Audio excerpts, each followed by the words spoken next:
This video is predominantly in response to this tweet, but also the increase in harassment many of us have been experiencing lately in fandom spaces. The history of fandom is gendered, and there's good reason for it. Hear me out. This may not go the way that you think. Modern fandom is normally traced back to the 1960s and 70s with Star Trek. But I want to go back a bit further to a time when women were actively carving out a place for themselves, both in fiction and in commentary. In a 2019 piece titled "The First Feminist Magazines, A History," an author referred to only as Elle covers two very different periodicals published during the turn of the 20th century. One of these periodicals was The Woman's World, edited by Oscar Wilde, and can be seen as a periodical for women of higher status, who had time as well as money. On the opposite end, the periodical Shafts was edited by Margaret Sibthorpe, a feminist activist who promoted Shafts as being for women and the working class. The aim of Shafts is to awaken thought, to induce people to ask why, to question, is the condition of things I see around me right and just? Is this that I have believed, spiritually, morally, socially, the truth? Am I justified remaining content with this or that because my grandparents and parents saw no harm in it? Or is it my duty to look into my light, and if I find it but dim, to search humbly and determinedly for a truer and brighter light by which to study my daily tasks? The women writing for Shafts treated the publication as a manifesto of sorts, a place where they could call others to action, as opposed to just having a publication to write for, a platform, which is something they didn't have prior to this point in history. But this is not simply a division of two types of feminism. It is that partially, but the publications were also about a decade apart and shows how women began to shift the conversation from platforming to activism. According to author Elle, Shafts also acknowledged that the luxury of idleness enjoyed by middle and upper class men, which was central to the image of the cultured bohemian and cosmopolitan, along with the many other privileges such a position afforded, was as inaccessible to the working class as it was for women.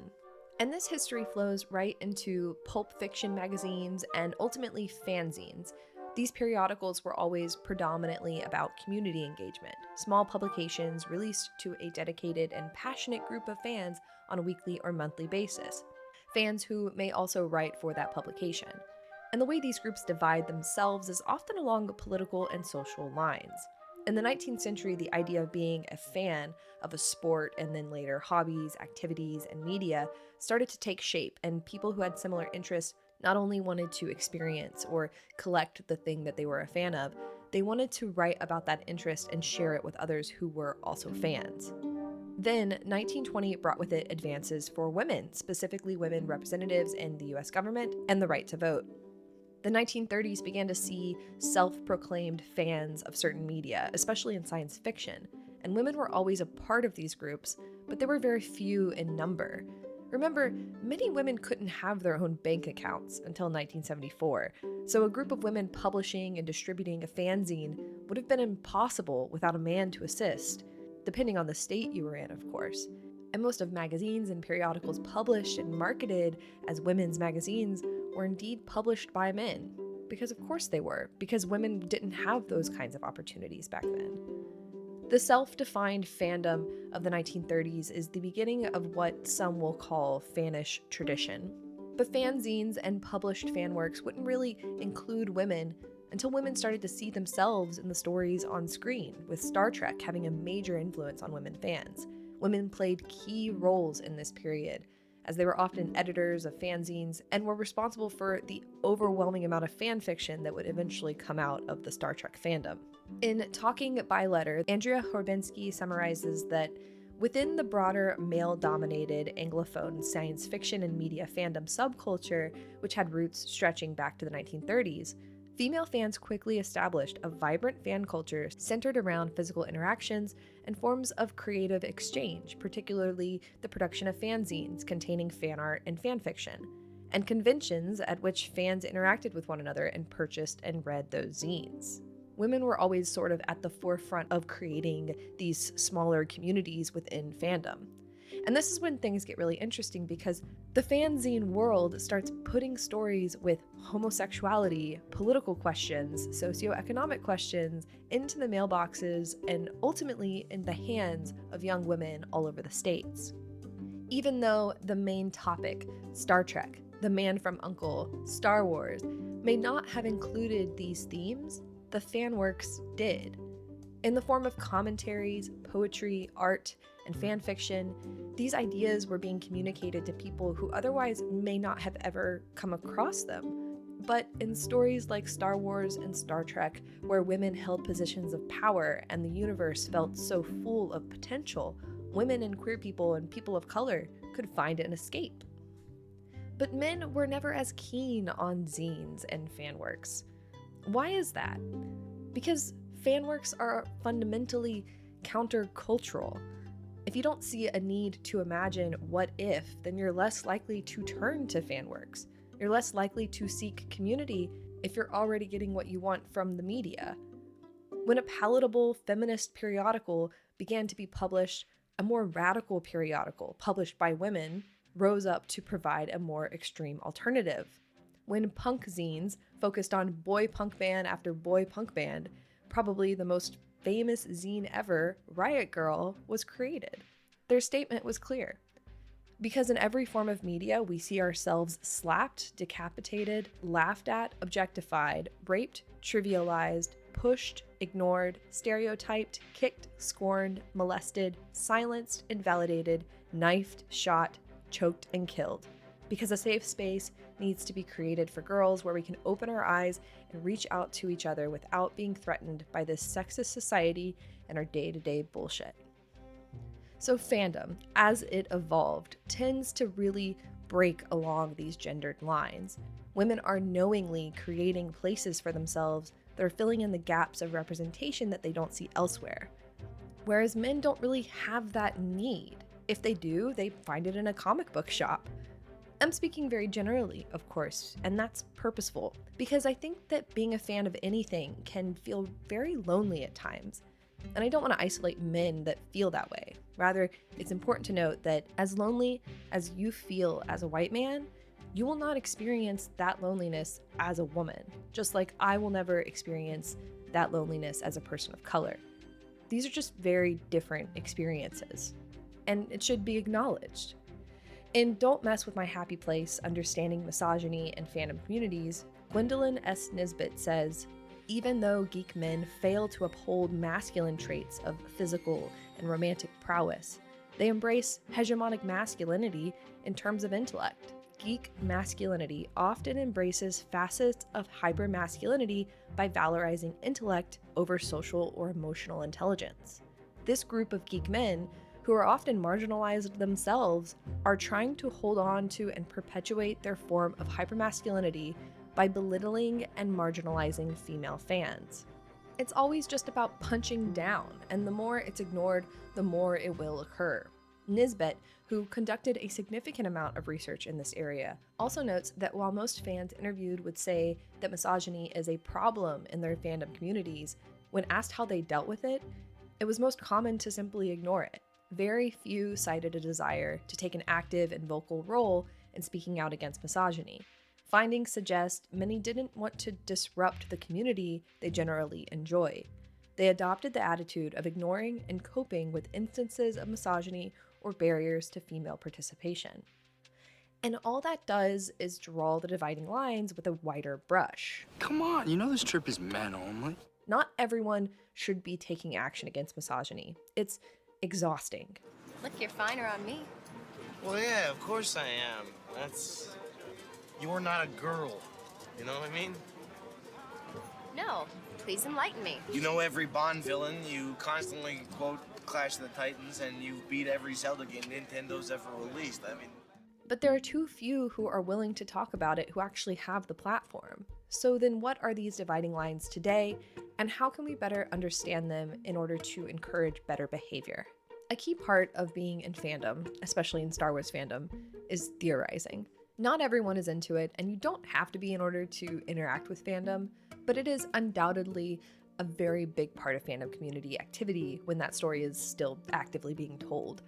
and it's always been this way.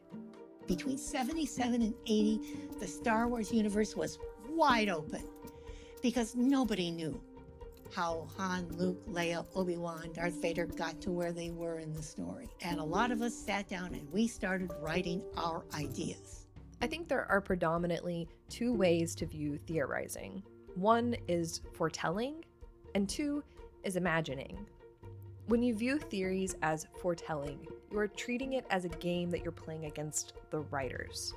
If things don't go the way you want them to go, you blame them or you say your idea was better. If things do go the way you want them to go, you pat yourself on the back for outsmarting the writers. Or, like some YouTubers in the Star Wars space, you say the writers got the idea from you.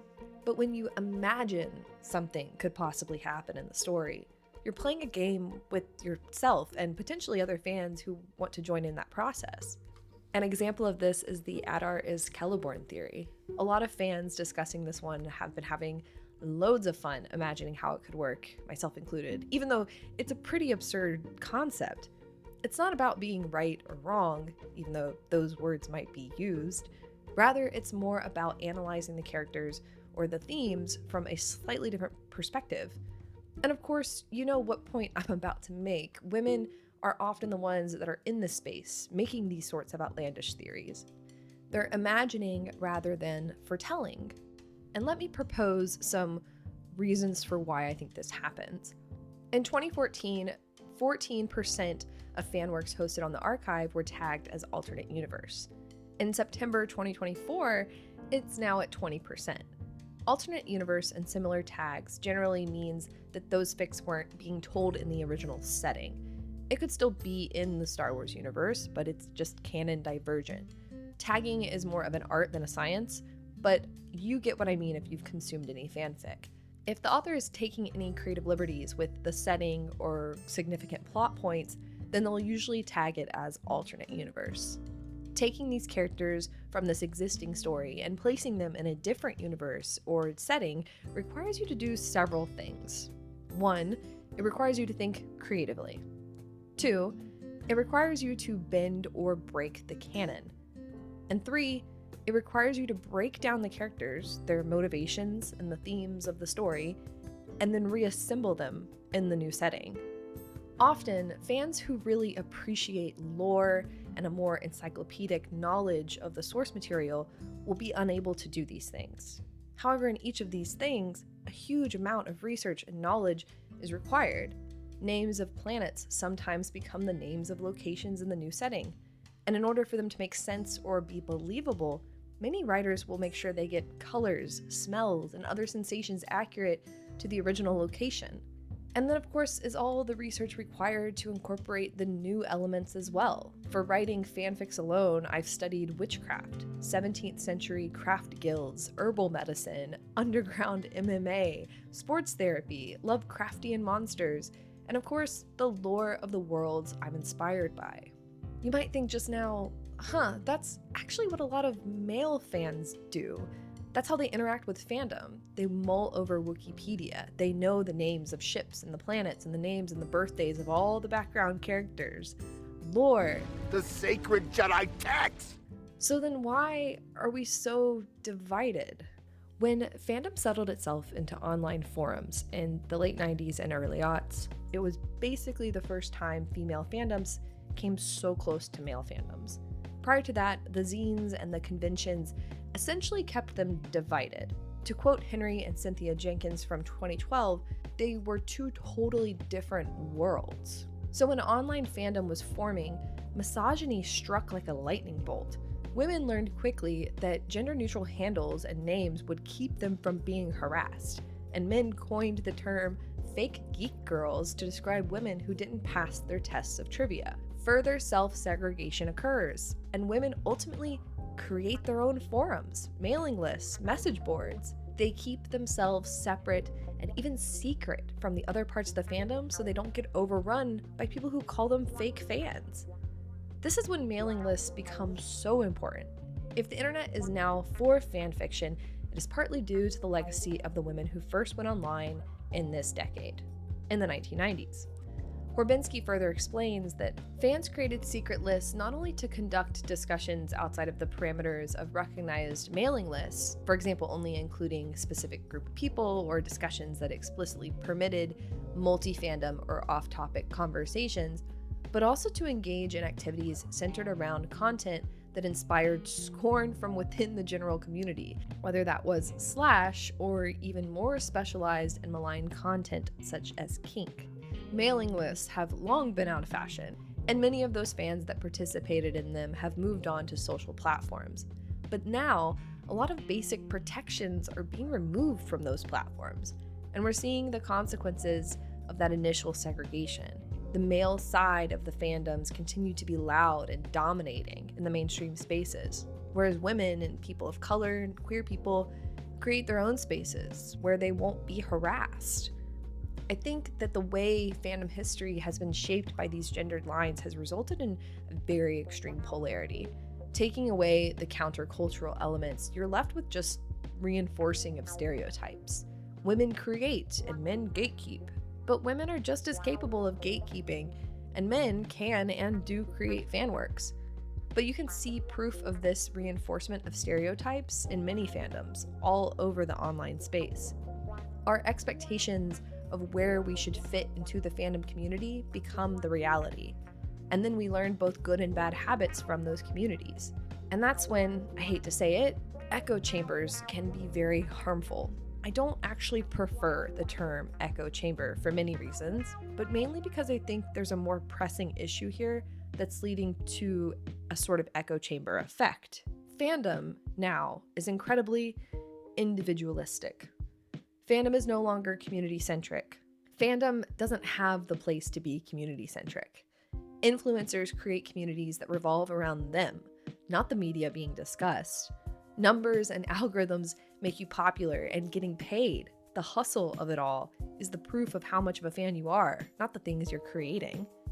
There are still safe havens for community-based fandom, predominantly on sites like The Archive and, I hate to say it, Tumblr. And that's because you can't get paid on these sites for posting content, and algorithms have no effect on whether or not your content will be seen. When you take away those factors, it's a lot more fun. But YouTube, Twitter, and TikTok are a dark cloud over fandom, and they have the worst influence over fans. On the other hand, fandom being an experience that you control is also a good thing, because now the focus is on curating your own experience. Whereas there seemed to be a lot of holding the party line in a way in zine communities. Women of the old guard were, after all, responsible for the term Mary Sue, and a lot of conflict that was had seems like it was based in typical mean girl antics. Nowadays, you can participate in any part of fandom and block freely so that your experience is more fruitful. All of this works in theory, though. The worst of the worst influencers still get angry about not seeing themselves in media, how white men are being erased from the stories, instead of discussing the story itself.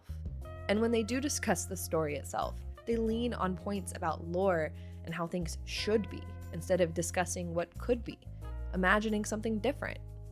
These guys that complain on YouTube about transgender representation in video games, or black women leading a Star Wars story, think they're being brave and bold because they're willing to say what others won't. But that's not bravery. They're just being assholes. They're part of the established systems of power, and they so desperately want to be the victim without having the consequences of actually being marginalized. They're not being countercultural. They're just reinforcing old, tired stereotypes and finding ways to say racist and bigoted things without it being flagged as being explicitly racist or bigoted. And I'm not saying that all fan fiction or women-centered content is inherently countercultural, but in the realm of fanworks, you find that counterculturalism is just more prevalent. If you don't see yourself in a piece of media and you're used to that, you find ways to cope. If you don't see yourself in a piece of media and you're not used to that, then you probably should take a step back and think about what that means before you react. There's been a surge lately of stories told from the perspective of people who don't look like this. But if you break down the lead roles as well as the directors, writers, and producers of this content, they're still mostly white men, which again just proves how much these guys are fabricating their rage. Most of it's not real, it's just for the ad revenue. Whereas many women are now flocking to Discord to keep the conversations within their community only. It's safer, and it actually seems a bit similar to the fanzine and mailing list communities. It's further self-segregation in order to protect themselves. We're not forcing ourselves into their space. We're not invading their space. We're literally creating new spaces for ourselves, alternate universes, and it's always been this way. There are millions of Star Wars fans, which means there are millions of Star Wars universes. Lucas gave us bones. He gave us archetypes in that first movie. And then he went on to tell us his version, his alternative universe. I have my alternative universes, and other people have theirs. And this is what's important about a movie like Star Wars. That's why I think it captures people all over the world.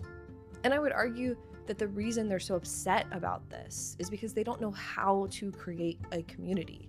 The way that they interact with the media they're fans of is not conducive to community building. They gather around a talking head instead of a story or a character, and they don't take responsibility for the actions of their community members. That's actually the loneliest place to be as a creator, in my opinion. Having lots of followers is not having a community. So this is me contributing to my community. I hope more people can see how we got here and how this is not a both sides issue. I've said this before, fanworks will outlive the rage bait, but the harm that the rage bait inflicts is immediate, and we have to find a way to lessen their influence over fans. Sometimes that looks like blocking and ignoring it. Other times it takes more action, like reporting and sharing so that others may do the same. Women, people of color, and queer people have always led the charge for change. And fandom communities where those people are in the majority have always found ways to create safe, inclusive spaces. We need to continue to do that.